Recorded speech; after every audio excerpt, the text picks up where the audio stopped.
So I'm happy to welcome Megan Ireland, the Director of Integrated Student Support Strategies with Achieving the Dream. She's here to help us with our follow-up webinar, Overcoming Challenges in Advising and Planning Redesign, with 2 stories of change. So Megan? Great. Thanks so much, Donna, and good afternoon, everyone. Again, I'm Megan Ireland from Achieving the Dream. I'm delighted to be connecting with you all today. I know we've really enjoyed the opportunity we had over this academic year to work with you all through the 2 institutes, the one in the fall and one in the spring, and provide kind of webinars in between to supplement that work. So this is a follow-up webinar from the institute we had with you all this spring, and is really designed to focus in on the experiences of 2 colleges who have been at this work for a while. We know we've heard from you at the Institute about your interest in connecting with peers, particularly from unionized environments. And so we wanted to bring to you today 2 particular institutions that we've been working with over several years around this topic of advising and student support redesign. And for them to highlight both their story of change and overcoming some of those challenges, and also some of the particular points that you all have brought up and questions you have raised in the Institute, things like about getting buy-in from leadership, empowering advisors to be a part of this work, and finding the best fit with technology. So those are just a few of the topics that we will touch on today through the process of hearing these colleges' stories. I encourage you to please use the chat or the Q&A to submit your questions to your peers as they're presenting. Feel free to submit those. We'll hold the questions till the end. I'll kind of gather those up, and then we'll spend some time after we've heard from both institutions to have some Q&A. So please don't be shy about submitting your questions as you listen to their stories. So we'll first hear from Sam Hirsch, who is the Vice President for Academic and Student Success at the Community College of Philadelphia. And then we'll hear from Stefanie Crouse, who's the Assistant Professor and Academic Advisor at Montgomery County Community College. So I'm going to turn it over to Sam and for him to start telling us the story from the perspective of the Community College of Philadelphia. Sam. Thank you, and thank you for the opportunity for sharing our story here in Philadelphia. So I want to start out by putting the work in some context, providing an overview of the college and then our guided pathways work. So Community College of Philadelphia, we have about a little over 30,000 credit and non-credit students, of which approximately 27,000 are credit students. We have over 75 programs of study. That includes both degree programs and certificate programs. Our faculty, a little over 400 full-time faculty and over 450 part-time faculty. So in scope, we're fairly large. Our student population, very diverse. 75% of our students are students of color, with about 2/3 female. Our median age is 24. Very high percentage of students needing some type of financial aid, both in terms of grants and/or loans. And a substantial portion of our students are low-income and first-generation students. We are the largest single point of entry into higher education for students of color in the state of Pennsylvania and the Commonwealth. So let me move on to our guided pathways work. And present for a few minutes our conceptual framework upon which we've been working on, in which our academic advising approach is really central to these efforts. So we'd like to think of the 4 pillars, if you will, of guided pathways work, of helping students get on a path, helping students stay on their path, and ensuring that students are learning, and then lastly, clarifying the path. So we have been engaged for the past 2.5 years with a lot of intense work around change. We've realigned all of our programs of study. We've created academic pathways. We have developed first-year experience courses. There are 3 credit courses that are embedded in our top enrolled majors. The significance of these courses are that the student experience or the student outcomes, there are three. One, a student will have developed a financial plan, a career plan, and an educational plan. That educational plan gets developed with the instructor of the course, but with the guidance and the facilitation and leadership of an academic advisor.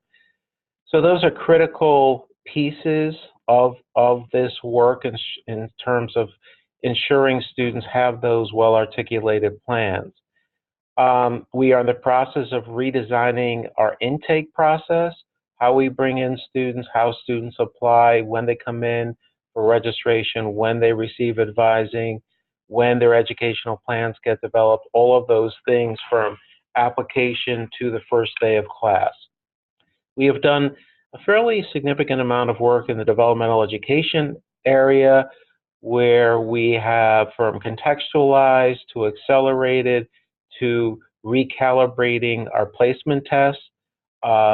One example of an outcome there is we've reduced the percentage of new students coming in needing developmental English by 10 percentage points.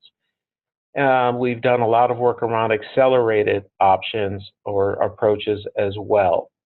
So within all of this, we are approaching this through an integrated support methodology, if you will. And that integrated support means that all areas are working together. And I'm going to talk a little bit more about that in a minute.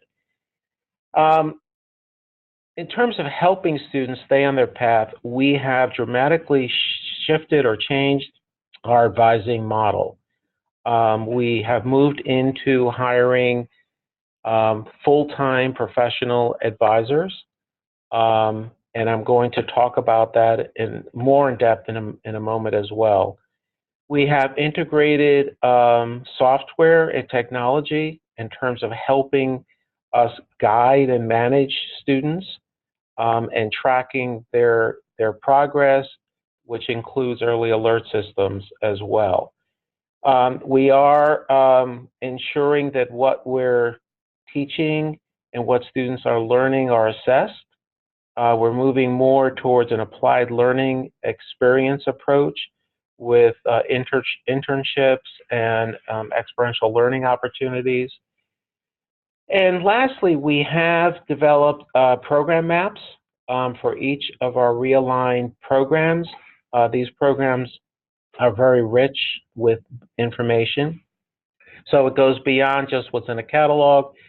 It really goes through notations of when students should do certain actions, what they should participate in. It gives career information, student testimonials, faculty testimonials. It's a very rich interactive website that we have most recently launched, actually. We are looking more closely at career and transfer outcomes, and I've mentioned our core coursework alignment. So in terms of going about this change, in terms of engaging faculty and staff. So our institutional context, we are a highly unionized environment. All of our faculty, full-time, part-time, adjunct, and classified are unionized. And we've had a long history of what I call a fragmented advising system, where by contract, full-time faculty must do 6 hours of advising each semester. And in addition to that, we hire and pay both full-time faculty additional hours or part-time faculty to work additional hours for advising. So the fragmentation comes into play in that it's not a consistent caseload model. Students may see one advisor today, next semester may be someone else. The only consistency that we've had with the older model is that for the career programs, such as the allied health programs or some of the other smaller programs, those faculty do the advising, and those students are obviously connected with those faculty members. But otherwise, that kind of connection has not taken place. And so the new advising model, we started with 10 full-time advisors, and full-time, and it's a caseload model. We began with the first group of the full-timers in fall 2016. And what that has done, it's really grounded this guided pathways work in terms of assigning students to advisors. The advisors are connected to cohorts of students. They monitor student progress. They contact students. They are connected. We are a starfish institution, so they get the flags that may be raised by faculty. They follow up with those students. So it really is a caseload model. In addition to that, other staff and members also are connected with the same system. So it's really a wraparound type service that happens in addition to the advisors taking the lead. In terms of making the case for this change, we were one of the 30 selected guided pathways institutions selected by the American Association of Community Colleges. We were pleased with that. That gave us the impetus to formalize this change. We did receive union leadership endorsement for that. And we really went about, and this just didn't happen overnight. We've been an Achieving the Dream institution since 2006, and at that time we really started using and presenting data in different ways to make our case for change. So this was a culmination of that work in terms of setting the vision, what the goals are, what do we want to ultimately achieve. We brought in speakers from the outside. We developed a student success team, which is a cross-functional team around the college, both faculty and staff. We included department heads in this work who are faculty members. And we really went about identifying faculty champions and leaders who really wanted to see change and be engaged in helping us formulate what that change looks like. And so in part, this also became a grassroots approach as well. And so with the use of the technology, we've been able to, as I've said, provide the wraparound services for many areas of the college. We've brought in those individuals from the different sectors. We've identified what the problem areas are and what each sector representative could contribute to that. We formulated solutions for that may lead to, for example, policy changes or practice changes, and more or less moving really away from certain approaches and really being more intentional and integrated. So how did this come about in terms of securing high-level institutional support? About 3 years, well, it's almost 4 years ago, we had a new president come on board, Dr. Donald Generals, and he set his vision of a more student success-oriented focus. That aligned with the board, our board of trustees' vision as well, out of which grew our fairly newly adopted strategic plan. And that plan really has as the base structure of it a student success focus with 5 pillars. And so at all levels, we are asking the question, how does what we do improve student success? How will it contribute to student success? What investments do we need to make? Obviously, the hiring of full-time faculty advisors was a significant investment. And it's very important, it was very important for us to show that we are serious about this work. And by making the investment, that was a way of showing the seriousness of the effort. And in terms of maintaining the momentum, that a guiding principle there is showing the data, being transparent, sharing outcomes, For example, most recently we gathered the data of those students who saw and are connected with our full-time advisors. How are they doing in terms of persistence compared to those students who have not yet been connected to one of our full-time advisors? And it clearly showed a greater percentage of those who are connected to the full-time advisors are progressing much more so than those that are not. And lastly, just to touch on, I mentioned technology solution. Let me just say this at the outset, you're not alone in terms of the daunting world of technology, in terms of selecting it and making that right choice, because there is no such thing, in my opinion, as a right choice. It's something that you go into with the best knowledge in terms of understanding what you want to accomplish with the technology, what are your goals, but really with an understanding of the limitations of technology. There isn't one technology solution out there that will answer all your problems or do all the things that you wanted to do. We learned that some ways in the hard way. We adopted a certain technology platform, but after 2 years of struggling with it, we decided to move on with it. We stopped the contract, the agreement, and we moved to another software platform. Those are the kinds of things that I think are natural progressions with this work. You have to decide whether it's a standalone product or an integrated one. In our case, we wanted it very much integrated. We wanted the early alert, the communications tool, and the analytics to be fully integrated, and of course integrated with our SIS system, which is Banner. And we needed to be conscious of what our institutional capacity is for integrating technology. How much can our IT support? How much in terms of our use of faculty and staff time can they contribute to the implementation of it? So I think it's important to engage decision influencers and adopters, and that's what we did.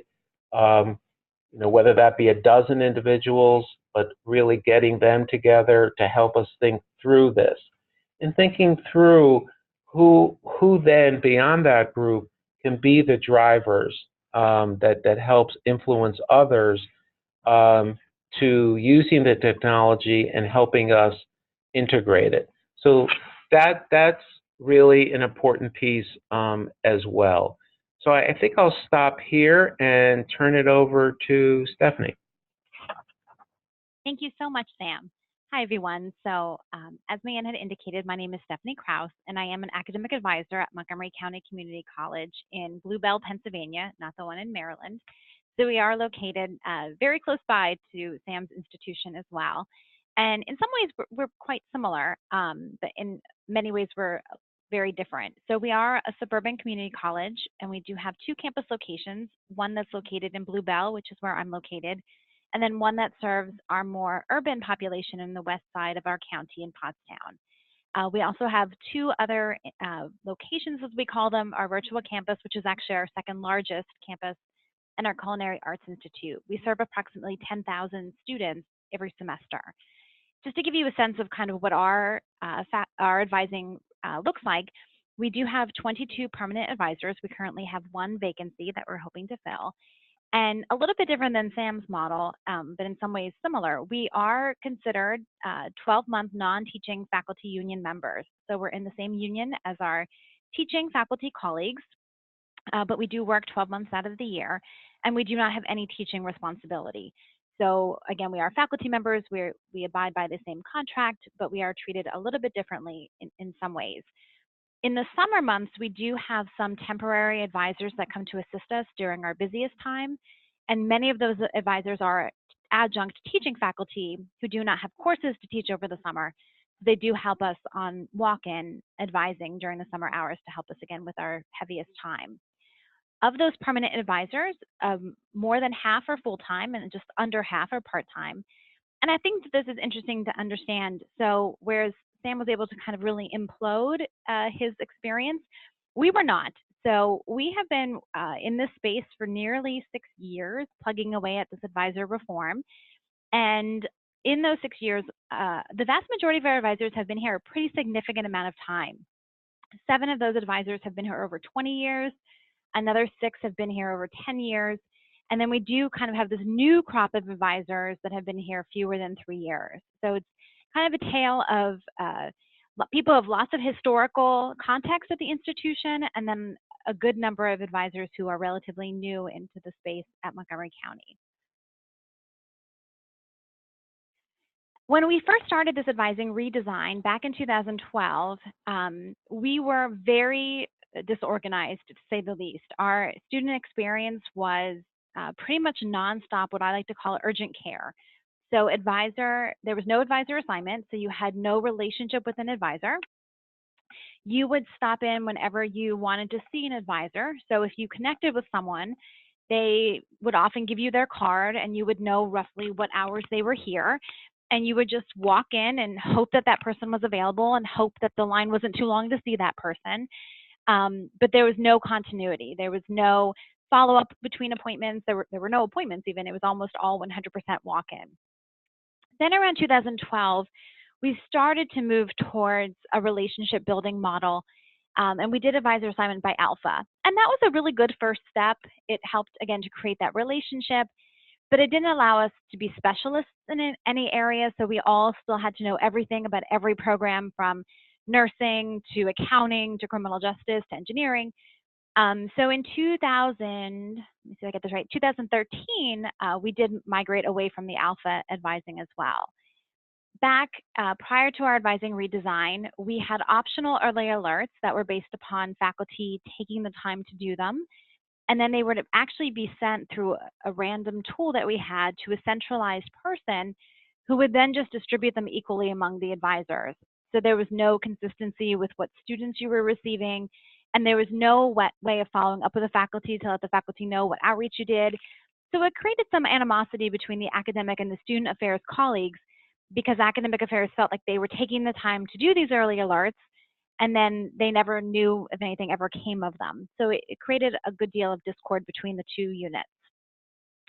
And also at that same time, it was a very siloed approach to student success. So academic advising, although it sits within student affairs, was just academic advising. We had no knowledge of any other organization on campus with whom the student had a relationship. So we had no idea if the student was a veteran, or if the student was one of our grant programs, or if the student was involved in our minority student mentoring program. Unless the student disclosed any of this information to us, we could only really see advising notes and be able to track the student that way. So when we did our advising redesign, one of the first things that we did was started to advise by program of study, which was enormous because it allowed advisors, the 22 full, permanent advisors, to really become specialists and really feel comfortable in a certain area and really feel that they can talk to students in depth about transfer for those students, as well as career options, as well as other related majors if the student realizes that's not what they were going into. We certainly do still keep up with all of the other programs because we do still have some walk-in advising, but the vast majority of our advising is now done by appointment, and we really do try to encourage students to see their specific assigned advisor as much as possible. And then we have co-leads in different programmatic areas. So I'm assigned to students in social sciences, for example. I have another colleague, and she and I will often cover for each other if we're out for an extended period of time. We also got a number of different technology supports. So we are, just like CCP, we did become a Starfish institution. So we use Starfish for their early alerts.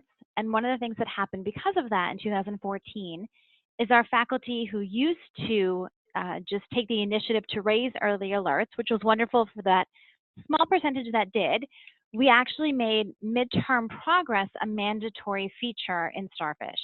So now at least once a semester, we get feedback on students if they're doing exceptionally well, if they're struggling in the class, or if they are just mediocre. So at least one time a semester, we do have a touch point, and it's a contractually obligated reporting for faculty. So they can really assess, and the advisors have that information on a consistent basis for all faculty in all sections.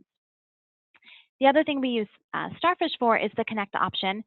So now we have an opportunity for all of our notes and our appointments to be in one location that is able to be talked about in a number of different areas. So within one system, we have the opportunity to see different support services that the student may take advantage of.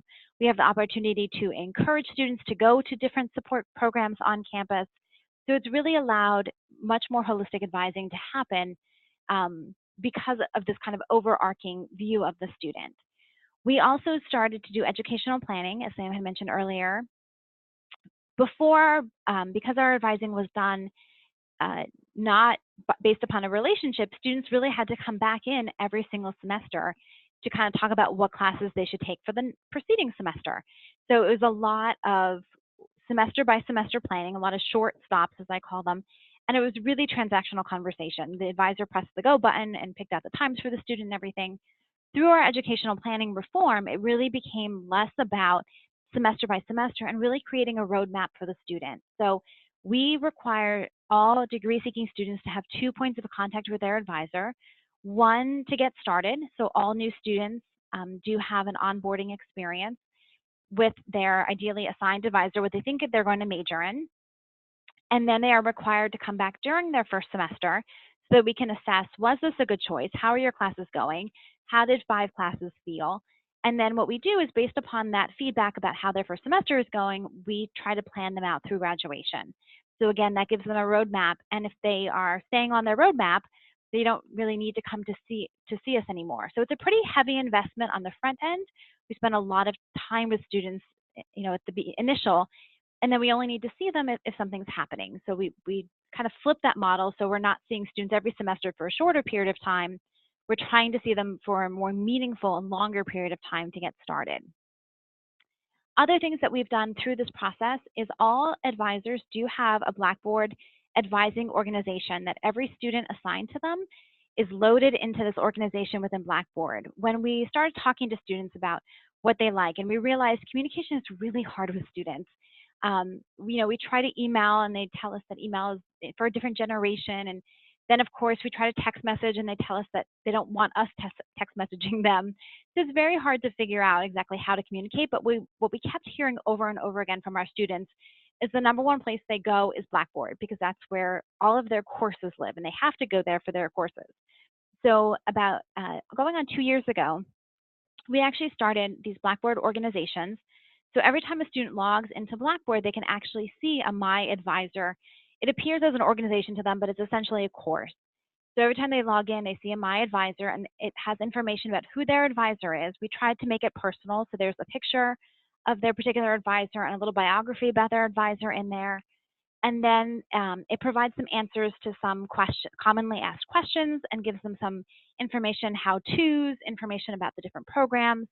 So we use it as a repository of information, but we also use it as yet another way of trying to reach out to the student and encouraging that relationship to happen.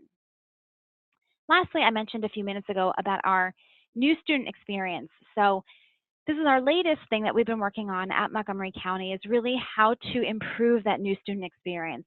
We have often tried to throw a lot of information at students at the beginning, and what we're trying to do is more as you need to know information. So for the summer and the fall semesters, we are currently underway with a new experience for students where we actually filmed a short video. It takes them about 10 to 12 minutes to complete the video. And it's really information you need to know in order to get ready for your advising appointment. So it's not information about athletics and student life and all of the things that they need to know to be successful in their first year. It's really what you need to know so that in 10 minutes you can meet with your advisor and have a really meaningful conversation. These are the things that you need to start thinking about and asking your advisor about.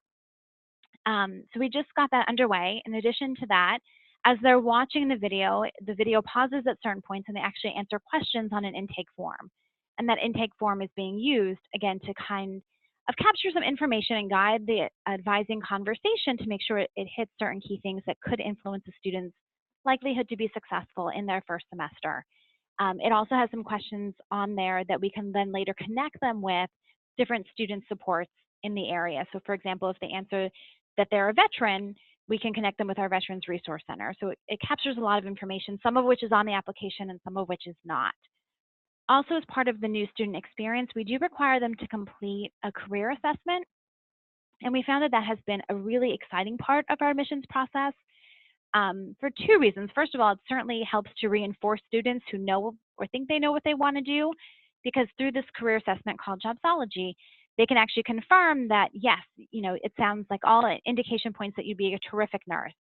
Or if they're undecided, it can give them a sense of guidance. And from an advising perspective, it really helps to showcase them why that career conversation is so important on the front end. So even though they might think in their head, well, I'm going to community college because I don't have it figured out, that notion of you really have to start thinking about it, because the sooner you pick your career, the sooner you can pick your major, the sooner you can pick what transfer school you want to go to, and then the better able we are to help you advise at the community college level. It really has helped to reinforce that conversation for students. So here at Montgomery County, I think one of the biggest things that we learned is that everything depends on who and how, not just what. So when we started to talk about our advising reform back in 2012, the notion that it was just going to touch advising soon kind of exploded, because what we realized is that advising reform is not just related to the advisor and student relationship. It affects teaching faculty. So we had to make sure that we had the right faculty on board to really promote the early alert system and to promote the midterm grades. We have now faculty champions that are constantly reworking the language that comes out of our early alert system. We have a core group of faculty that are pushing for an additional early alert survey, so not just at midterm time, but earlier. And that's really being led by some key teaching faculty. So it was so important to have those individuals at the table. Obviously, as Sam mentioned earlier, IT has to be there. IT has to support all the technology that's being used. So it was incredibly important that our IT group really understand what our goals were, what we were trying to accomplish. In addition to that, IR, because all of this is for naught if you don't have the right data to support it. We really focus on including our marketing partners at all of our advising reform meetings. We always have a member of marketing there, and our marketing reps often can help us with certainly language tweaks, but also just really trying to understand the student experience and always trying to remind us, what does this feel like from the student experience? What are they seeing? What other communications have they received from Montgomery County? What is the sense of the institution as a whole, not just the advising area? So they really bring a big picture to our table, and it's relatively new that we've incorporated them, but they've been a great addition. We also include folks from enrollment services and the testing center. We even, when we first launched our early alert system, Starfish, we even brought tutoring to the table, because we wanted to make sure that every place the student goes on campus is being captured in this one location. So from an advising perspective, it is incredibly enlightening to be able to log in and see a student and to have the student tell me, well, I'm struggling in math, and I could say, well, you haven't gone to tutoring at all this semester. So it really helps with that very, very in-depth, very comprehensive conversation. And as I mentioned earlier, we've taken advising out of the silo. So advising is not just advising anymore. We have representation from all of the different support areas, so that way we can have this very complex network of support for the student. And I think a lot of this is really just about being people in the trenches. So our advising reform meeting is a lot of multi-level individuals. So we have two VPs, our VP of Student Services and our VP of IT are incredible champions of this reform, and both of those individuals and even previous individuals in those roles have been visionaries in what advising reform would look like at Montgomery County. And through their vision, they were very strategic in bringing the right people to the table. And some of those people are mid-level management, and some of the people are people like me who are in the trenches. And I think it says so much about Montgomery County that I've been able to speak at so many different places and so many different opportunities as just a run-of-the-mill advisor who happened to have the opportunity for a leadership role on this project. And I think by having buy-in by colleagues who can say, look, right before this webinar, I was seeing students. So there's something to be said about making sure that you're incorporating people that know every day, day in and day out, what students are actually saying, what faculty are actually saying, and having those relationships is so incredibly important. As part of another research study that we were a part of, we had to complete a self-assessment rather, from CCRC, and I was the only advisor at the table, and besides me, it was upper level management. And as we're going through, it was very enlightening because they thought we were doing a lot of things. And then I would come along and say, well, yes, in theory, we should be doing these things, but for this population, they don't get this. And so I think it would be very helpful for anyone who's starting any sort of revising reform to really do a self-inventory and have people at all different levels of the institution complete it, because it may be eye-opening how someone at a certain leadership level may assume that these things are happening, but then the boots on the ground people are saying, oh no, in reality that never happens. I think it can be very enlightening and very eye-opening to have that experience. So at Montgomery County, I think our biggest change was really changing the identity of our advisors. And for anyone going into advising reform, any institution I talk to, this is really what I talk about, because it's not about just changing your daily tasks. It's not about changing a technology system, because quite frankly, I'm sure we all feel whatever system we have now probably won't even be the same system in 10 years. I think that's just the nature of technology. But what we do with that is going to change, and our identity is going to change. We're not transactional anymore. We're not registration clerks anymore. And this was a really tough thing for Montgomery County to go through over the past 6 years. And we're still in progress with it. I mean, as I told you, there are some people who've been here over 20 years, and it's a little bit harder for them. The good thing is there are some that really felt that this was their mission and their calling all along, and they were really early adopters of this mentality, and they're bringing other people along with them. So it's not just the newer people that have been hired, but there are some really long-term people that said, yes, this is what I've been wanting to do all these years. I didn't want to be the people pressing the buttons. This is why I went in and got my psychology degree. So I think, you know, really embracing this changing of identity. We're truly advising, and it's case management. Here at Montgomery County, we have about a 500-to-1 ratio, and it's really about owning that relationship. And that has been the most rewarding part of this whole journey, and one of the most difficult to get everyone to kind of see their role in that process. Here in Montgomery County, we have adopted CCRC's model of SIP advising, in that we are trying to create sustained, strategic, integrated, proactive, and personalized advising. So realizing it's not one size fits all, but it's really as you need it, we will provide it. And the notion of, well, they know where we are, they'll come and seek us out if they need help, is not a view of advising that we can continue to have. So we've worked very, very hard at trying to change the advisor's notion of themselves into being this proactive, really intensive and intrusive concierge, as I keep saying, to help the student navigate to the educational system. And with that, I think I'd maybe give it back to Mayan. Great. Thank you both. It's really great to hear these stories. And I encourage those of you listening in to use the chat box or the Q&A box to submit questions for the presenters. We still have a little time left for you to ask your questions. They could be small questions like what technology did you use, or bigger questions about the process of the change that these institutions underwent. So, you know, I thought I would actually start with a question back to Sam to hear a little bit more about, you know, one of the questions that has come up has been around how to get buy-in from senior leaders to really prioritize and allocate resources. You know, what would you say to some of your colleagues in this particular way? I know for you, you are a senior leader, so you know, it could be in the shoes of being a senior leader. You know, what are some of the important ways to make the case for really getting this work prioritized?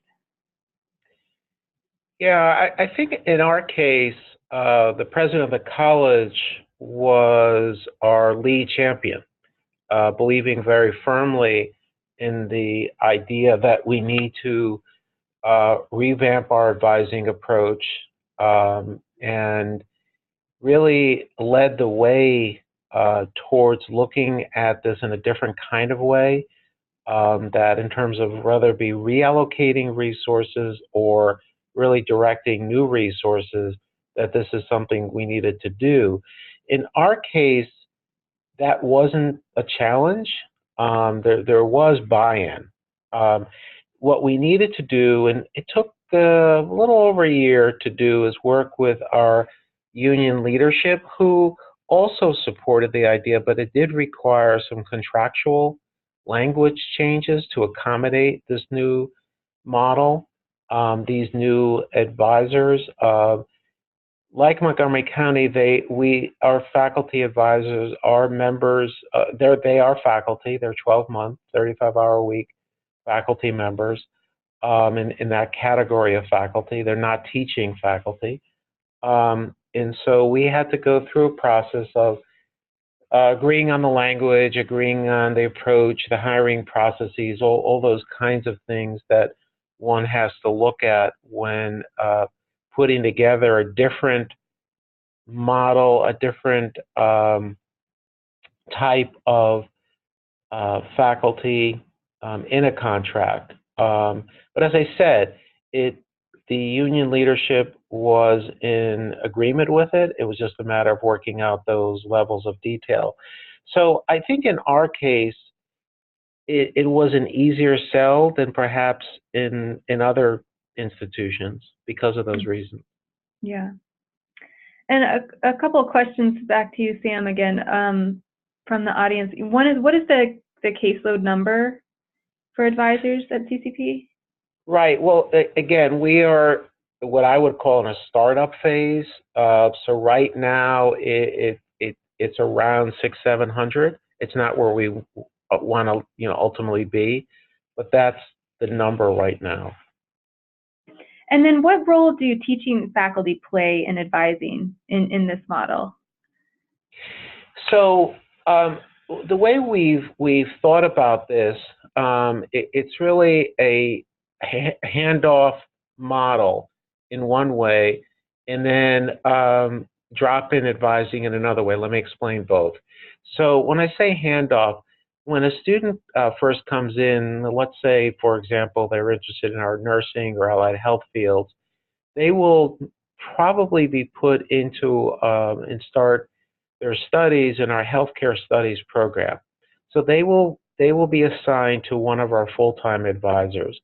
Once they have been accepted and are entering a degree, one of the health programs, they will then be handed off to a faculty member from one of those health programs who will be their advisors until completion.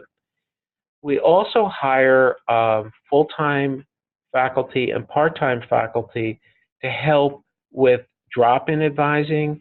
It could be that once, for example, a student has developed an educational plan with an advisor, but now they're thinking of switching courses, changing courses from this social science elective to that social science elective. And they just need to quickly see someone. Or it could be an instance where they just want to verify a few things, then they might see one of these, what we call drop-in advisors.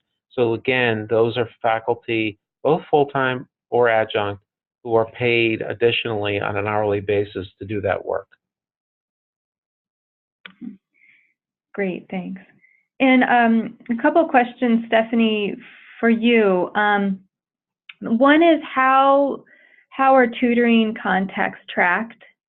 Yeah, we'll start with that one, and I'll have a couple follow-ups for you. Sure. So tutoring is actually tracked through our Starfish system.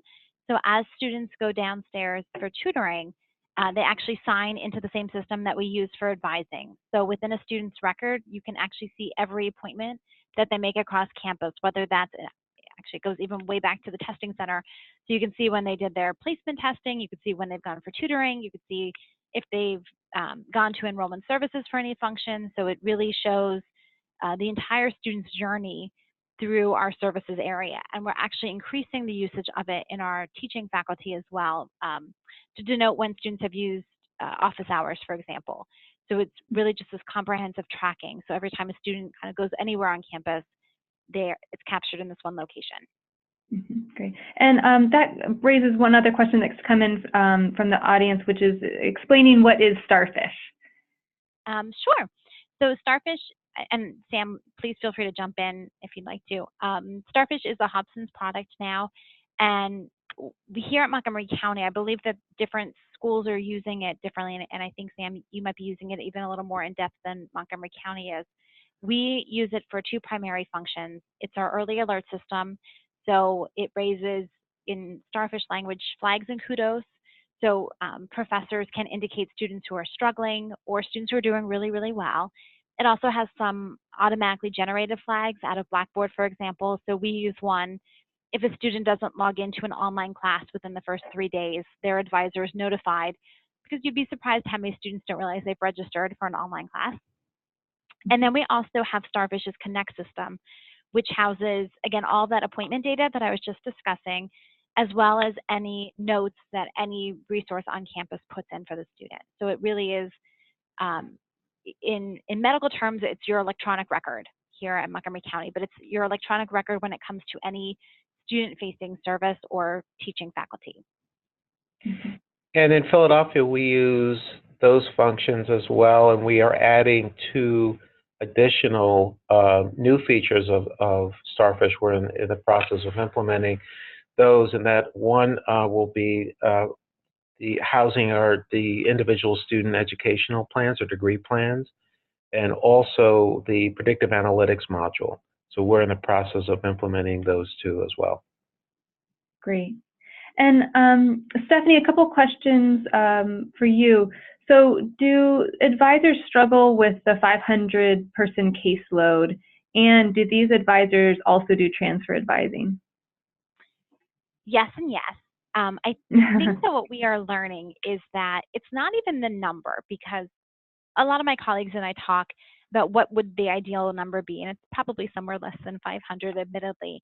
But I think what we're learning, and this is only through our process of trial and error, is that it's not the number that matters so much as the student population. So for example, what we're learning, to kind of piggyback on what Sam was saying with the health science students, 500 health science students is very, very different than 500 business administration students. And that's very, very different than 500 undecided students that typically just end up walking in and don't have a relationship with their advisor. So what we're trying to do more and more now is, when every fall we reevaluate advisor assignment and caseloads, and what we're trying to do more of it is being cognizant of, if you're a health science advisor, you have a lighter caseload by number, because we know that those students tend to need more intensive advising and handholding. So we're trying to be more nuanced. But the fact of the matter is, it's very hard to do intensive advising with 500 students. And like CCP, what we're diving into, or delving into slowly, I'm not sure if it's delving or diving in this case, is predictive analytics, really helping our team to understand, like, I can't reach out the same way to 540 students. So how do I identify who really needs my assistance, who would benefit the most from my assistance, before they end up on probation or they aren't able to come back because of financial aid? So we're looking at more nuanced ways to kind of cut that caseload down into, this group of students would be perfectly fine even without advising. This group of students needs much more intensive advising. And then, transfer advising, yes. We have a person on campus. We have 2 people on campus. We have someone in academic affairs who handles our transfer articulations. So developing the relationships with the 4-year schools, actually typing up the documents, doing the program-to-program articulations. And then we have someone in our career services team that actually does the transfer fairs, the organization of transfer partner visits, the events, if you will. But what we found is that you can't, at least in Montgomery County, you can't really do academic advising without doing transfer advising, because if you're in a transferable program, it's almost impossible to talk about what classes you should be taking without talking about where do you plan to go next. So at Montgomery County, our 2 biggest partner schools are Temple and Westchester, for example. So it's very hard to have the conversation about what electives to take without talking about where do you see yourself going. So for us, that's a very those two notions are very, very tied together, and it doesn't work for us to separate them. Great. And one more follow-up for you. How do you handle cases where a student does not want to make an appointment when the advisor is available? This is a concern for us in trying to move from a walk-in system to a case management system.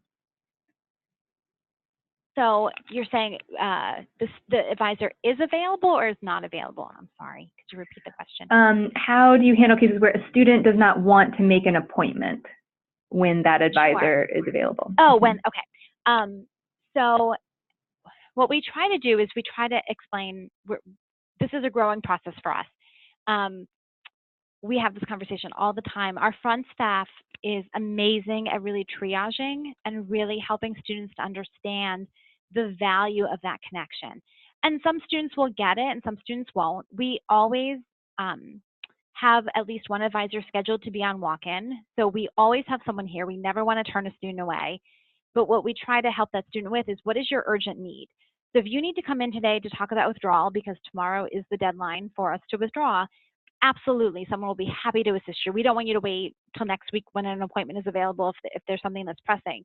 But when you come for that conversation, we're going to talk about that. And then, you know, if you want to have a more intensive conversation about transfer or choosing your major or picking out your classes for the next 2 semesters, you really should be making an appointment with your assigned advisor. So we as a team, and it took us, I will be completely honest, it took us quite a while internally to make sure everyone was on that board, because there were some advisors who felt that that wasn't a service model, that we should, you know, be able to see every student when they walk in, and that's being a better service. And then it took really, until we made that transition to advising by program of study, that's when even those folks were saying, oh, now I get it.